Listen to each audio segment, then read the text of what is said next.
간단하게 뭐 저 모르시니까 간단하게 소개드리면요. 저는 한류 열풍 사랑이라고 하는 곳에 이제 의장이라는 타이틀을 맡고 있는 박찬화라고 합니다. 그래서 한류 관련 또는 뭐 여기 보시면은 뭐 그런 방송이라든지 2011년에는 대한민국 컨텐츠 어워드에서 문화부 장관상을 저희가 이제 한류 열풍 사랑에서 타게 되었습니다.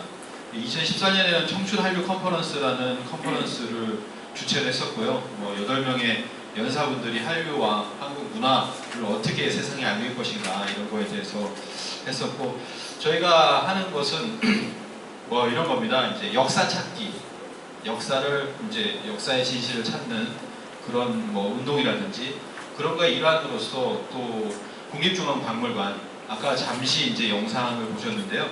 그 역사 인문화 탐방 모임이라고 해서 4월 달에는 줄기차게 했습니다. 근데 이제 5월 달에 워낙 또 바빠지다 보니까 또 못했고요. 또 6월 되면은 또 다시 이렇게 할 예정입니다. 그래서 국립중앙박물관을 비롯한 또 전국에 또 국립박물관들이 많이 있습니다. 그래서 그 박물관의 역사 왜곡과 역사 진실, 그것은 무엇이냐 이런 것을 찾아보는 모임이 되겠고, 또 우리가 이제 한류라고 하지만은 이제 동포 문제가 있거든요. 전 세계는 세계에 많은 동포들이 있는데요. 한 1000만 동포.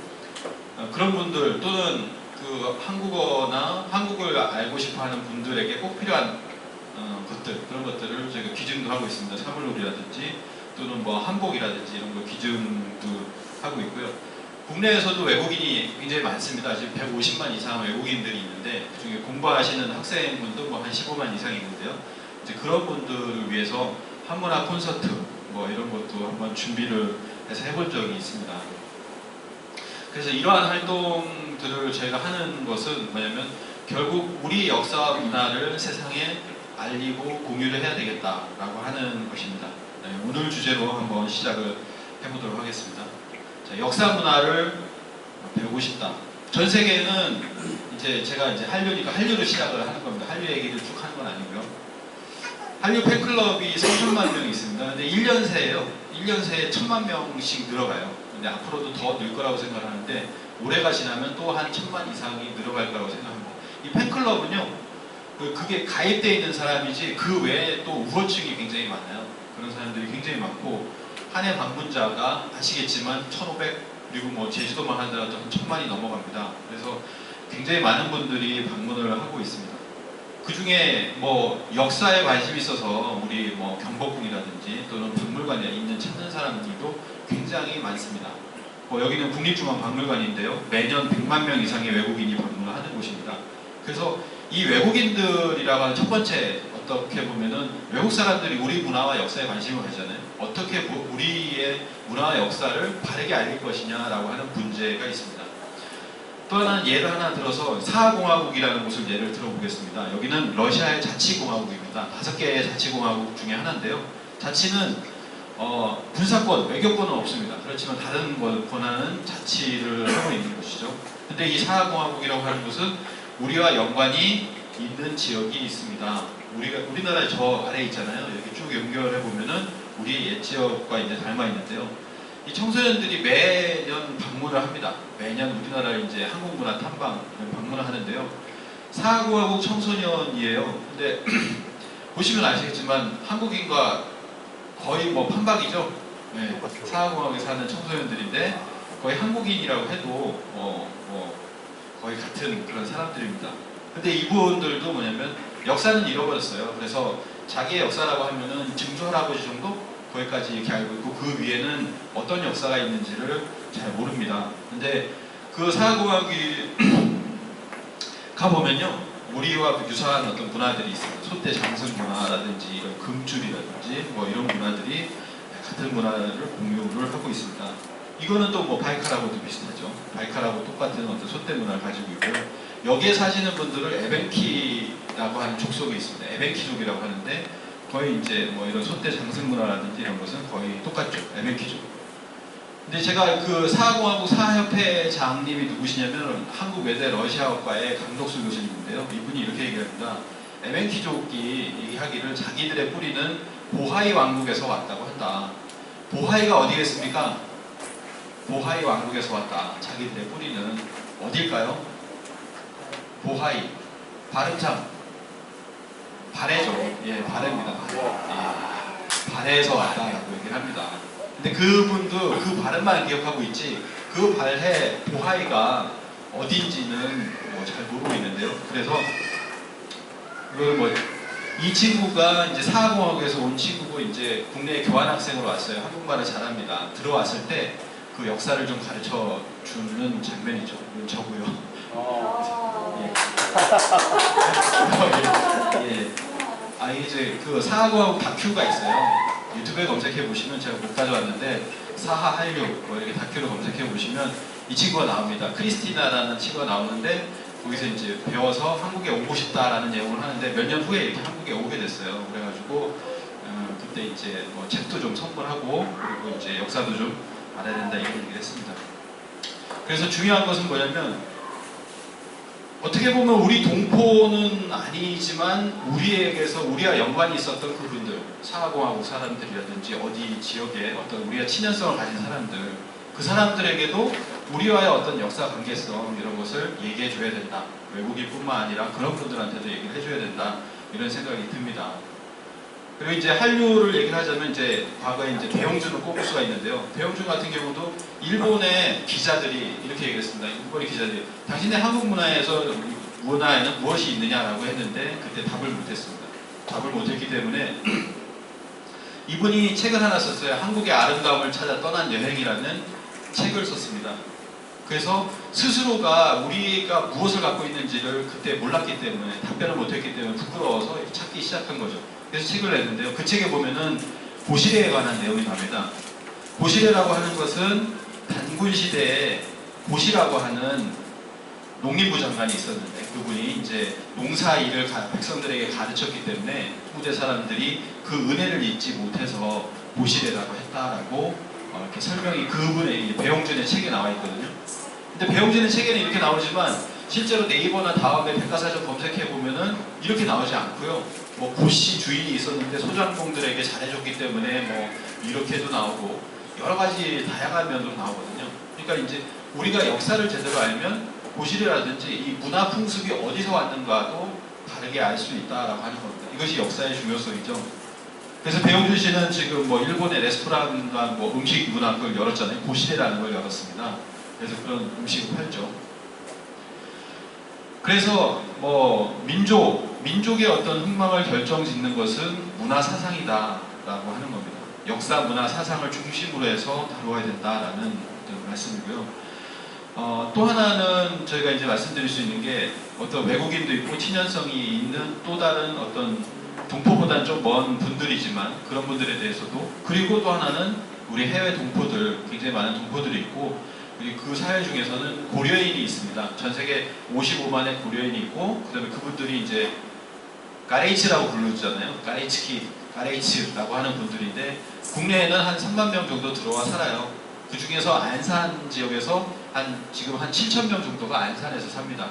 가장 가난한 동네로 들어와 가지고요. 거기서 살고 있는데 이분들은 뭐냐면 외국에 있어서 또 스탈린의 강제 정책에 의해 가지고 그 한국말을 잃어버려요. 한국말을 잃어버렸지만 그 러시아어만 쓸 수 있는 사람이지만 국내에 들어와서 야학을 다니면서 한국어를 공부를 하고 있고 또 하나는 한국에서 잃어버렸던 제사 우리 그 한식이라는 게요 4대 명절이라고 백과사전에 나오거든요. 우리는 모르지 않습니까? 한식이라는 명절은 거의 잃어버렸습니다. 거의 제사를 지내지 않는데 이분들은 한식을 꼭 지내야 된다. 3대 명절이다. 그래서 한식 명절을 조금 이렇게 제사를 좀 지내는 걸 같이 도와달라고 해가지고 조금 뭐 제가 갔습니다. 제가 뭐 여긴 안 나오지만요. 여긴 나오는데 제 머리 나오잖아요. 안산에 4월 5일 날 가서 이제 안산 고려인의 한식 제사 행사를 주관을 했습니다. 제사의 어떤 의식이 조금 달라요. 거기서도 약간 뭐 다른 거 있습니다. 여기 보시면 수박이나 이렇게 제사 음식을 다 쳤잖아요. 위에 꼭지를 치잖아요. 우리나라에는 대부분. 근데 이분들은 안 칩니다. 저희는 안 치는데요. 저희는 그대로 놔야 됩니다. 라고 해서 여기 보시면 배는 안 쳤어요. 네, 배는 안 쳤죠. 고려인의 예식을 존중해주면서 여기서 하는 것은 이렇게 머리 꼬등이 친다. 그래가지고 양쪽이 융화 조합되어 있는 그런 어떤 예식입니다. 그래서 이분들이 우리나라에 들어와서 처음으로 이렇게 제대로 제사 한번 지내봤다. 라고 하는 게 이제 4월 5일 지난달인데요. 그래서 굉장히 이제 감개무량해 하셨습니다. 그래서 이런 것들 저희가 이제 뭐냐면은 동포들 그들이 지키려고 하는 문화, 그 문화의 어떤 뿌리가 무엇인지 그 역사를 밝히는 거, 이런 것이 굉장히 중요하다고 생각합니다. 그래서 우리의 정체성, 그리고 우리가 알려야 될 것은 바로 역사와 문화다라고 하는 것이고요. 아시겠죠? 먼저 시작할 것은 바로 그 부분입니다. 그렇지만 우리가 지금 역사 문화를 제대로 알지 못하고 있다라고 하는 것이죠. 그리고 세계 사람들이 왜곡된 한국의 어떤 역사와 문화를 배우고 있다라고 하는 겁니다. 뭐 이런 거는 빨리 넘어갈게요. 미국 교과서 한나라 때죠. 그리고 진한 시대에 보면은 뭐 이렇게 되어 있습니다. 들어가 버려. 네. 그리고 이거는 야마가와 출판이니까 일본이겠죠. 네. 한국의 90%가 중국 영토로 표기된 2000년 전 이렇게 되어 있습니다. 여기도 전한시대죠. 한나라 때입니다. 이렇게 되어 있죠. 거의 한강도 지나와 있는 그런 상황이고요. 그리고 뭐 임나일본고 같으면은 요즘에도 그렇잖아요. 2016년 지금도 중학교 역사 교과서 뭐 이런 것들 보면은 가야 지역을 임나라고 해놓고 그렇게 지금 가르치고 있습니다. 점점 더 심해지고 있는 거죠. 자, 이렇게 우리의 역사가 왜곡되어서 전 세계에 알려지고 있습니다. 왜 이렇게 되었는가? 우리는 그 근원부터 한번 알아볼 필요가 있습니다. 근원은 결국 일제 식민지를 겪었다는 것이 가장 크겠죠. 그래서 그 식민지의 유산, 식민지가 남겨진 식민지에 의해서 우리도 모르고 그런 어떤 살고 있는 어떤 역사 왜곡, 그리고 어떤 그 외생 문화, 이런 것들 뭐 그런 것들이 많이 있습니다. 김상용 씨라고 이게 전기 많이 쓰시는 분인데, 그분의 조사에 의하면은 우리나라는 800만이 학살되었다라고 얘기를 합니다. 요즘 최소한 한 수백만이 학살된 건 사실이죠. 그래서 개항 이후에 일제에 의해 한민족은 800만이 참살당하고 시원 역사가 완전히 말살되었습니다. 그러면서 그 시원 역사 그리고 문화까지도 이제 말살시키기 시작했는데요. 그러면서 뭐냐면 일본식 동요도 우리가 이제 배웠죠. 요나누키 음계라고 합니다. 그래서 우리가 배웠던 여기 계신 분들은 다 배웠던 노래들이에요. 모르는 노래가 거의 없을 겁니다. 90% 이상. 그래서 우리가 배웠던 것들이 전부 일본식의 음계이거나 우리가 알지 못하는 개사곡이거나 이런 노래들을 배워왔다라고 하는 것입니다. 뭐 이런 것들, 수우미양가라고 하면은 그거는 사무라이가 조선인을 못 빼던 등급이죠. 수우미인가요? 예, 수우미양가. 이 방식이 지금 2000년대 초반까지도 이걸 썼습니다. 그래서 지금 연예인들 나와가지고 이것도 그렇잖아요. 이제 연예인들 나와서 자기 성적표 딱 보는 그런 시간이 있죠. 그러면 다 수우미양가지 않습니까? 그래서 이런 등급이 어떤 걸로 해서 매겨진 것인지도 우리가 지금까지도 모르는 경우들이 있습니다. 국보 1호가 숭례문이고, 그리고 보물 1호가 동대문이 된 이유는 바로 여기에 있었다라고 하는 거죠. 임진왜란 때 외장 갓도 기요마사 가등청정이 남대문을 지나갔다. 그래서 조선총독부가 남대문을 조선 보물 1호로 지정했는데 우리가 해방 이후에 그걸 그대로 그냥 답습을 해서 그대로 국보 1호로 정했던 것. 근데 그 국보 1호는 불태워지고 지금 새로 이렇게 개축이 되었는데 국보 1호를 바꿔야 된다, 폐지해야 된다, 뭐 이런 이야기들이 많이 논란이 있습니다. 사실은 여기 이게 쭉 보시면요, 여기 계신 분들이 해야 될, 어떻게 보면은 바꿔야 될 많은 어떤 활동에 필요한 것들이 많이 있거든요. 저도 생각을 하고 여기 계신 분들도 아마 생각을 했을 겁니다. 국보 1호는 바뀌어야 된다. 그것이 훈민정음 해례본이 됐든 강화도 만이산이 됐든 간에 남대문은 아니다 라고 하는 것이죠. 그런 부분에 동의를 하고 만약 이런 운동도 해야 된다 이렇게 생각합니다. 저도 모르고 지나가고 그냥 암기했던 것들, 그런 것들이 있습니다. 지금도 보면은 이게 이제 실시간 완성 검색어라고 합니다. 완성 검색어 보면요, 사람들이 뭘 누르는가? 혈흔도 지금도 배우고 있다는 거죠. 학생들이 이걸 보시면요, 독후감 있잖아요. 문학사적 의의가 뭐냐, 어쩌고 저쩌고 수능 특강 혈흔라고 하는 것은, 혈흔이라고 하는 것은 지금도 신문학의 어떤 시초로서 배우고 있다는 거죠. 혈흔은 이인직인데, 이인직은 누굽니까? 이인직은 이완용의 비서죠. 예. 외국의 어떤 큰 역할을 했던 그런 사람입니다. 그런 것을 우리가 모르고서 배우고 있다라고 하는 것이죠. 뭐 이런 언어라든지 고려장이라는, 지금도 보면요, 이런 비슷한 어떤 사건이 일어나면 현대판 고려장이라는 말을 언론에서 그냥 써버립니다. 지금도 검색을 해보시면 고려장 검색해보시면 뭐 기사들도 막 나오고요. 마치 고려시대에 우리가 늙으신 부모를 갖다가 생매장한 그런 풍습이 있었던 양 일제가 조작한 것을 지금도 우리가 그 언어를 쓰고 있다라고 하는 것이죠. 뭐 이거는 혹시 아시는 분도 계시겠지만 옛날에 드라마가 있었잖아요. 최고다 이순신이라고 있었습니다. 최고다 이순신이라고 했는데 이순신을 동전, 100번짜리 동전이 있죠. 깔고 있는, 그리고 이게 일본 자본으로 들어온 드라마였죠. 그래서 나중에 이제 논란이 되니까 100원짜리를 바꿔버렸습니다. 그냥 빈 것으로 바꿔버렸는데요. 최고다라고 하는 것이 일본어로 하면은 뭐라고요? 멍충이라는 뜻이라고 합니다. 이게 일본어로 이렇게 번역을 하고 뭐 바꾸면은 최고다가 사이코 이순신 이렇게 됩니다. 그래서 우리말로 하면은 최고다 이순신이래요. 제가 일본어 잘 모르는데 사이코 이순신인데 우리말로 딱 들리면은 사이코죠. 그렇게 들리는 겁니다. 그래서 여기에는 일본 자본의 의도가 있다라고 하는 것이죠. 그러니까 우리는 그냥 이렇게 알게 모르게 그런 걸 탑승을 하고 있다라고 하는 것입니다. 자, 그런데요. 자, 이런 식민지의 어떤 유산들인데 가장 중요한 것은 뭐냐? 바로 식민사, 역사 왜곡이다라고 합니다. 식민지 유산 중에서 역사가 제일 심각하다라고 하는 것입니다. 그래서 이거는 뭐 2010년대 전후해가지고 그 뒤로 나왔던 어떤 역사 왜곡, 식민사관, 식민사학 이거에 관련된 책들이거든요. 쏟아져 나옵니다. 정말 쏟아져 나오고요. 이 중에서 여기 계신 분들은 꼭 봐야 될 필독서들이 사실은 많이 있습니다. 뭐 한국사 그들이 숨긴 진실이라든지, 그리고 그 이후에 뭐 엉터리 사학자 가짜 고대사, 여기 뭐 놀태돈 송호정 뒤에 있는 제 2세대 3세대 식민사학자들에 관해서 까발려져 있는 책들입니다. 그래서 그걸 뭐 보시면은 다 분노하실 텐데요. 이 책을 저번에 강의하다 보니까 고대사학회에서 조인성 교수가 쓰더라고요. 이 화면을.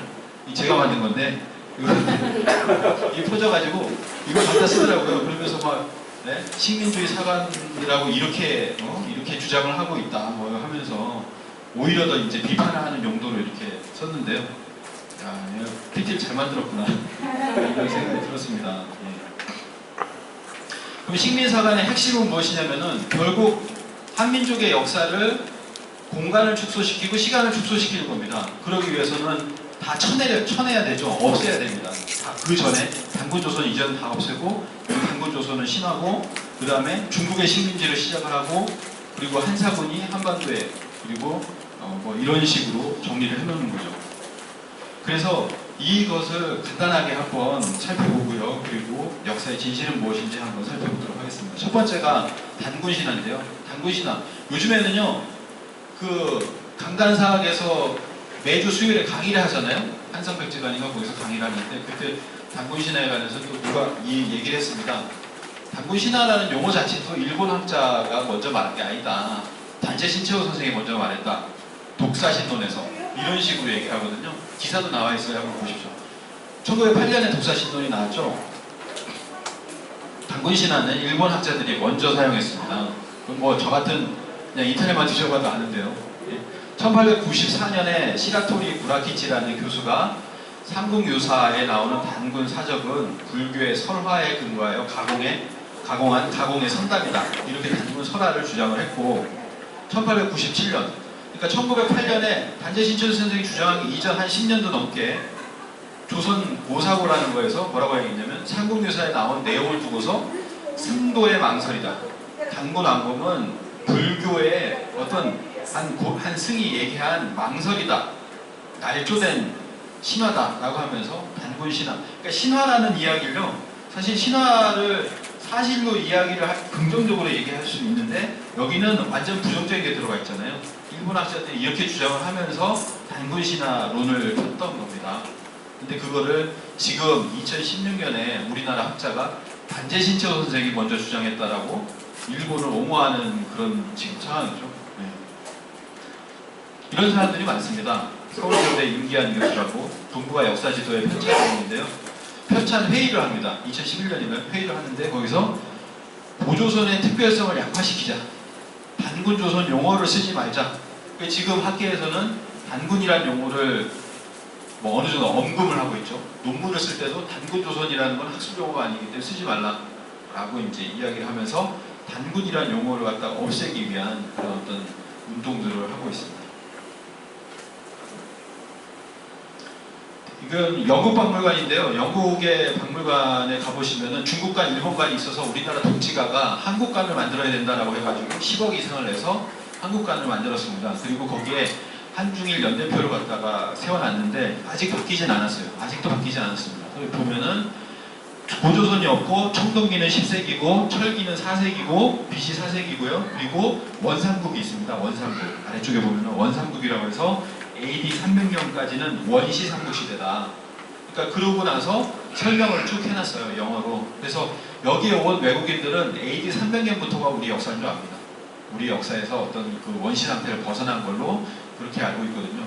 전 세계에서 수백만 명이 그 영국 박물관에 오는데 유럽에서 역사를 알고자 하는 사람들은 이 박물관에서 한번 보겠죠. 그래서 이렇게 우리나라 역사를 알게 됩니다.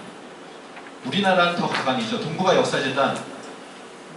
이 이중플레이라는 건 뭐냐면 이거 동북아 역사재단의 홈페이지에 있었던 내용입니다. 있었던 지도예요. 중학교 교과서 지도를 갖다가 동북아 역사재단의 고조선 설명란에다가 해놨는데 이것도 작죠. 고조선의 영토가 작습니다. 또 반으로 갈려져 있고요.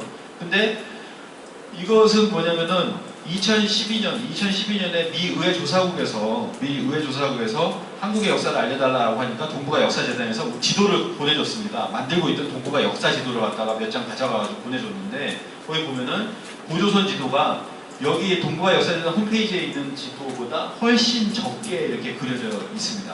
동북아 역사재단의 이중플레이다. 너희는 왜 동북아 홈페이지에는 저 지도를 해놓고서 너희가 미국 의회 조사국에는 왜 더 축소된 고조선을 갖다가 보여주냐라고 했더니 어떻게 했습니까?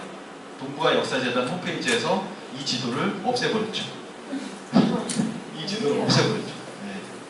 그런 게 동북아 역사재단의 지금 현실입니다.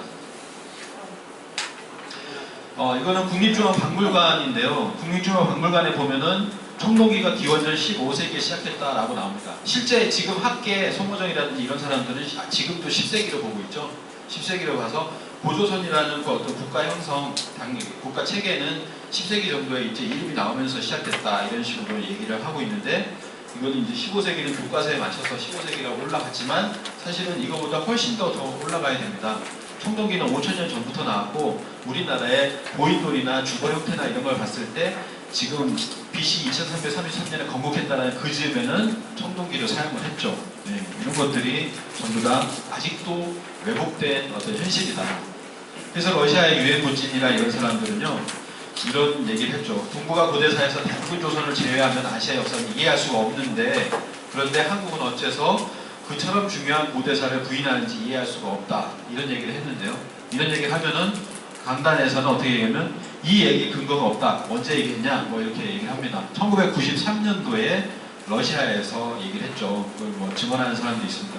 저도 최근까지는 이분이 유엔부진인데 이분이 유엔부진인지가 뭐 드러나질 않았어요. 그래가지고 알 수가 없어서 이걸 사용을 안 했습니다. 저도 정확한 팩트가 있어야 사용을 하기 때문에. 근데 최근에 여러 군데 알아보고 그쪽 러시아 쪽에 알아본 결과 이분이 유엔부진이 맞습니다. 맞거든요. 이분이 유엔부진이 맞으니까 그냥 이 사진 하나요. 이 사진 하나 남아 있습니다. 유엔부진 같은 경우는요.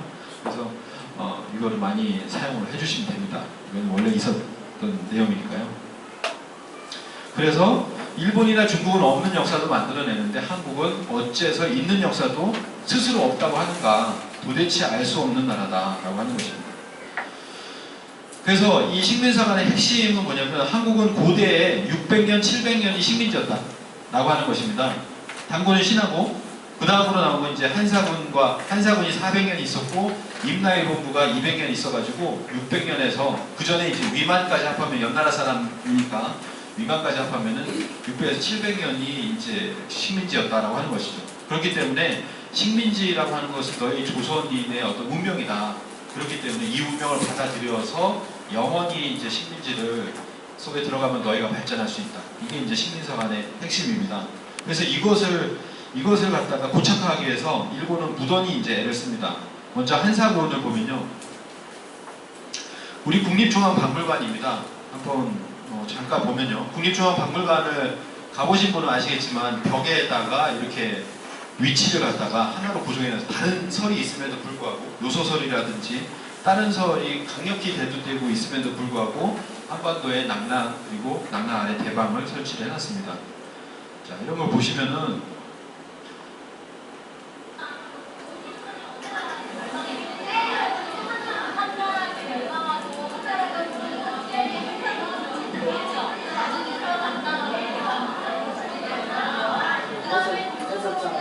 자, 잘 들리시나요?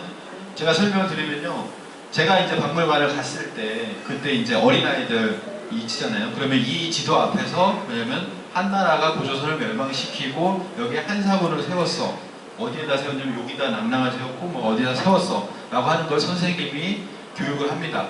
어렸을 때부터, 초등학교 때부터 이렇게 교육을 하는 거죠. 그래서 이거를 잠깐 이렇게 한번 찍었고요. 찍어봤고, 제가 찍은 겁니다. 예, 제가 찍은 거고, 그리고 5분 뒤에 그 다음 그룹이 이제 들어옵니다. 그 다음 그룹이 들어와서,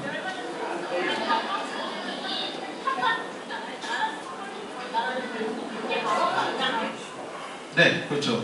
똑같은 얘기를 하고 있죠.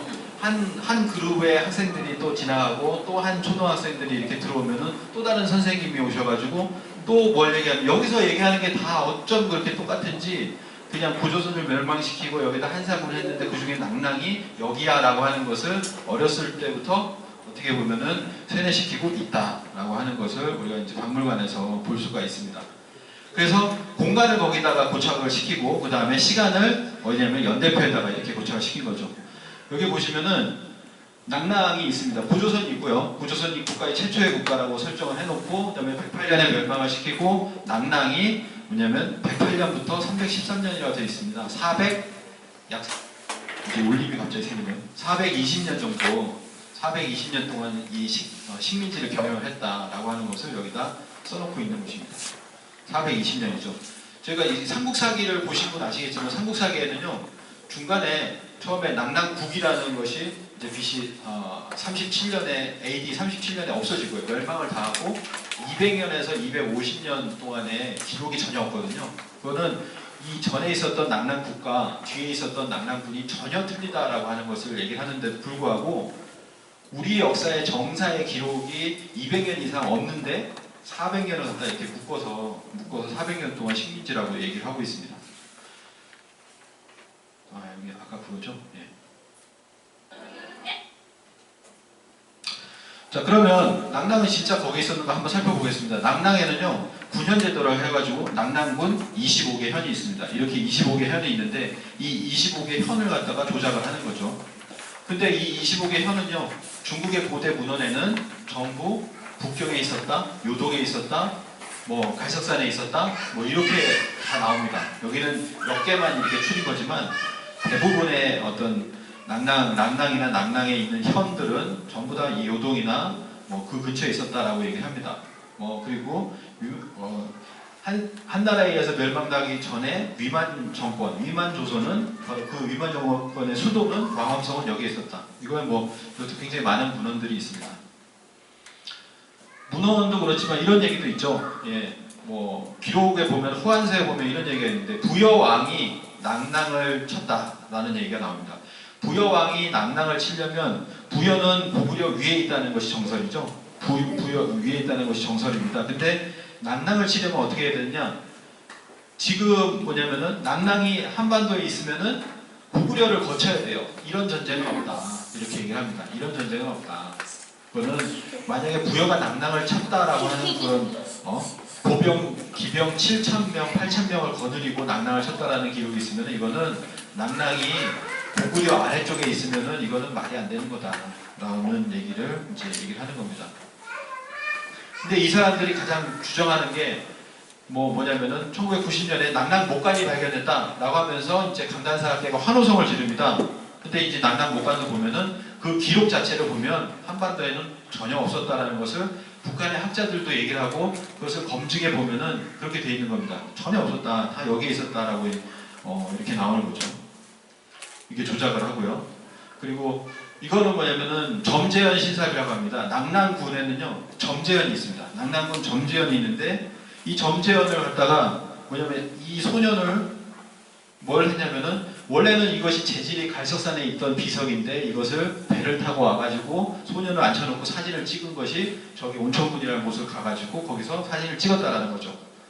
그래서 뭐냐면은 한서에는 이런 내용이 나와 있습니다. 이 점재현에 이르러 바다로 들어가는 것이 820리를 흘러간다라고 하는 기록이 있는데 뭐냐면 평남 용관군, 지금 이 점재현 신사비가 있는 곳은 바다와 불과 10리밖에 안 된다. 대충 뭐 조금 많이 이렇게 차이가 난다고 모르겠지만 바다와 10리인데 실제 문헌상에는 800리예요. 800리를 가야 뭐가 있다라고 얘기하는데 실제로 이 비석이 세워져 있는 것은 바다에서 불과 10리밖에 그렇지 않습니다. 이게 왜곡이라는 거죠. 근데 지금도 뭐라고 하냐면요. 지금도 점재현 신사비를 위조됐다고 해서 그걸 사용 안 하는 게 아니거든요. 국립중앙박물관 2층에 보면요. 서해관이 있습니다.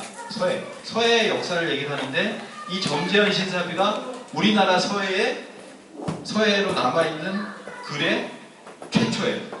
우리나라 최초예요. 점재현 신사비 여기서 85년 이렇게 해가지고요. 남남 점재현 신사비가 우리나라 서해 역사상 뭐 이런 글씨 역사상의 최초의 어떤 글이다 이렇게 남아있습니다. 그리고 뭐 여기 보면요. 기원전 2세기 무렵에 중국의 한자 문화가 수용됐다라고 나오잖아요. 이건 뭐냐면 한나라 식민지가 되면서 한자가 들어왔다라는 내용을 갖다가 여기다 얘기를 하면서 이제 점재현 신사비를 얘기하는 거죠. 예. 그러니까 점재현 신사비가 위조라고 하는 것은 여기 계신 분들이 알고 있는 거지. 그 학자들은 지금도 그 점재현 신사비를 그냥 인정을 하고 있는 겁니다. 낙랑이 한사군이 우리나라에 들어와서 너무나 좋다라고 하는 표현이죠. 낙랑은 실로 420년간이나 이 땅에 존속하였던 것이다.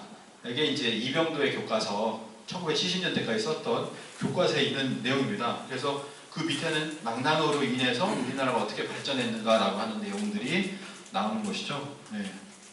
그리고 이병도가 또 얘기한 것이 있습니다. 아까는 점재현이었죠. 낙랑군 수성현을 자세하지는 않지만은 황해도 북단에 있는 수안이라고 하는 곳이 있는데 거기에 비정하고 싶다라고 얘기를 했습니다. 그래서 그거를 갖다가 황해도에 있는 수안에다 비정을 하니까 중국이 거기까지 만리장성을 갖다 끌어놨어요. 왜냐하면 이 수성현은 만리장성의 기점이다라고 하는 내용이 중국 문헌에 있거든요. 그래서 수성현까지 어떻게 보면 만리장성 끌어다 놨습니다. 이거는 만리장성을 영어로 검색하시거나 좀 중국어로 검색을 하시거나 한국어로 검색을 하셔도 나오는 지도입니다.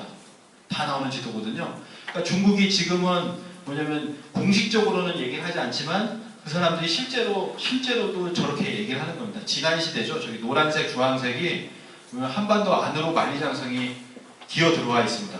이거에 기여한 사람이 누구냐? 바로 이병도죠. 그래서 이런 식으로 해서 너희가 그렇게 얘기를 하니 우리가 만리장성 거기까지 연결시켜주마 라고 하는 것입니다. 이병도가 어떻게, 그러면 또 다른 현을 한번 볼까요? 둔유현이라는 것이 있습니다. 낙랑군에는요. 이 둔유현을 황해도 황주에 비정을 합니다. 근데 비정하는 그 언어를 이렇게 껴맞추는 걸 한번 보십시오. 자, 황해도의 황주는 고려사 지리지에 보면 우동어울이라고 한다. 근데 일단 우하고 호를 한번 빼보자. 근거도 없이 빼는 거예요. 우하고 호를 빼보자. 빼면은 동어가 남는데 동어는 둔유할 때 디귿 이응이 같지 않느냐. 그죠? 그거죠. 동어는 둔유하고 발음이 비슷하지 않냐. 그렇기 때문에 바로 황해도 황주가 낙랑군 둔유현이다. 이렇게 얘기를 하는 겁니다. 이거 이해가 가십니까? 이게 학자가 이렇게 맞추는 거죠. 껴맞추기를 하는 거죠. 있는 언어를 그냥 빼버려요. 앞뒤로 빼버리고 중간에 디귿 이응이 비슷하니까 여기다 라고 이렇게 위치를 맞춰버리는 겁니다.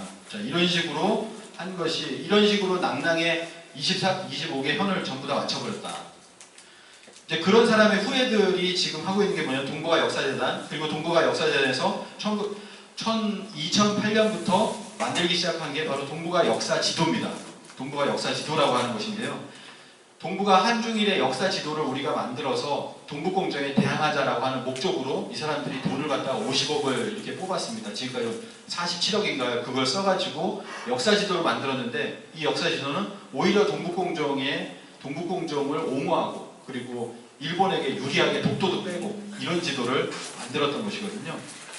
그리고 거기에서 바로 한사군을 한반도 안으로 비정을 하고 있는데 그 근거 자료가 뭐냐면 바로 보대 문헌이 아니에요. 바로 이병도설이 이제 근거를 하는 겁니다. 아니 한사군을 한반도 안에다 넣는 근거가 뭡니까? 라고 하니까 이병도의 책에 34번 나옵니다. 이걸 근거로 해가지고 지도를 맞춘 겁니다. 이 말이 안 되죠. 예. 그래서 이 영상이 어떤 건지 한번. 고구려와 발해의 역사를 중국의 역사로 편입시키려는 시도, 중국의 이른바 동북공정에 대해서 우리도 여러 차례 우려를 나타내왔는데요. 미국 의회 보고서에 동북공정을 정당화하는 자료들이 다수 포함된 것으로 나타났습니다. 그런데 역사 왜곡 논란이 큰 이 문제의 자료를 미국 의회에 제공한 건 다름 아닌 한국 정부였습니다. 임진택 기자의 단독 보도입니다. 2012년 12월에 발간된 미국 의회 보고서, 통일 등 한반도 유사시 영토 문제와 관련해 중국의 개입 전략을 분석하기 위해 만들어졌습니다. 그런데 이 보고서에 중국의 동북공정을 정당화하는 내용의 지도들이 상당수 포함된 것으로 확인됐습니다. 기원전 108년 중국 한우제가 구조선에 뒀다는 한사군 중 하나인 진번이 기원전 3세기부터 등장하는가 하면 영문 표기도 기원전 108년을 기점으로 한글식에서 중국어식으로 바뀌었습니다. 특히 진번, 낙랑, 임둔, 현도 등 한사군의 경계를 지도에 정확히 표시해 마치 실효적 지배가 있었던 것처럼 표현했습니다. 실전 여부와 위치가 확인되지 않고 있는 한사군이 지금의 북한 절반 지역을 통치한 것처럼 되어 있는 이 지도는 중국의 동북공정에 활용될 이와 함께 고구려 백제 신라가 경쟁했던 삼국시대를 누락시켜 일본의 임나 일본부서를 반영했다는 지적까지 나옵니다. 이 지도들은 미 의회의 요청에 따라 당시 외교통상부가 동북아 역사재단 등에 의뢰해 제작한 것입니다. 우리 정부가 역사 왜곡 논란이 있는 사료들을 스스로 미 의회에 제출했다는 사실이 드러나면서 향후 적지 않은 파장이 예상됩니다. JTBC 임진택입니다. 네, 이것은 그 2012년 미 의회 조사국에 우리 역사의 주장을 갖다가 동북아 역사전에서 보낸 건데요. 이때 보낸 지도가 이 바로 동북아 역사 지도입니다. 만들고 있었던 동북아 역사 지도의 일부 몇 장인가요? 12장인가요? 20몇 장인가? 그 지도와 함께 설명을 이렇게 보낸 거거든요. 그래서 동북아 역사 지도, 그리고 미 의회 조사국에 보낸 우리 역사에 대한 설명, 이런 것들이 결국에는 왜곡이라는 거죠. 왜냐하면 미 의회 조사국에서 왜 그걸 요청을 했냐면 한반도 유사시에 중국이 들어올 권리가 있냐 이거예요. 중국이 북한에 들어올 권리, 역사적 근거가 있냐라는 것을 미 의회 조사국에서 조사를 한 겁니다. 그래서 중국 측의 주장이 들어왔고 한국의 주장을 동북아 역사전에서 보낸 겁니다. 근데 우리는 중국 측의 주장이 맞다라고 하는 지도를 보낸 거죠. 그러니까 결국에는 한반도 유사시에 중국이 진주해도 되는 겁니다. 이제 그거를 2012년에 우리 동북아 역사재단에서 얘기를 한 거고, 그리고 지금 동북아 역사 지도를 편찬을 하려고 하는 겁니다. 이런 식으로 만들어서요.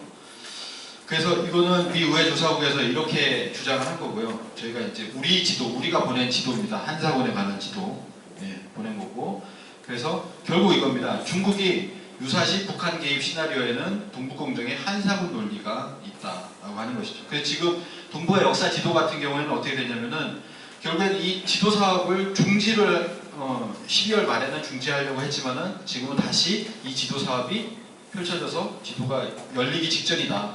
며칠 전에요. 5월 19일이죠. 며칠 전에 역사 지도지 편찬에 관한 국제 학술회의를 형식적으로 열었습니다. 이건 학술대회를 열어가지고 하버드대 교수 와서 한번 발표해주고 이렇게 하면은 이 지도에 대한 신뢰가 쌓이니까 이 지도를 이제 편찬하는 당위성이 열린다. 뭐 이런 겁니다. 사실은 뭐 아무것도 아니에요. 근데 하버드대 교수죠. 누군지 모르지만 하버드대 권위를 실어가지고 우리 역사를 갖다 고착화시키려고 하는 노력은 그 이전에도 있었습니다.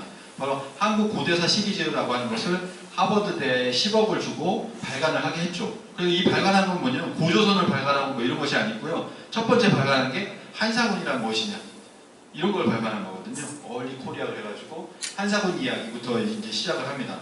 그래서 이런 책을 발간하게 해서 이것도 지금 최근에는 중지가 됐지만 결국에는 뭐냐면 지금 동북아 역사재단은 우리의 어떤 역사를 팔아먹는